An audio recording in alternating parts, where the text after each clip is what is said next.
Baik, terima kasih. Alhamdulillah hari ini kami akan melakukan tes uji beban.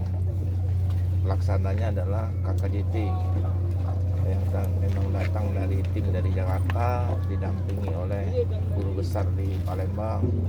Satunya ada Pak Anies, ada Pak Anabia, yang memang ahli di bidang jembatan dan perkerasan beton. Polanya adalah melakukan pembebanan. Pembebanan itu melalui kendaraan truk, dump truk dengan jumlah kurang lebih ada 24 dump truk dengan kapasitas satu truk 40 ton. Nanti boleh saudara-saudara saksikan bagaimana pola pembebanannya.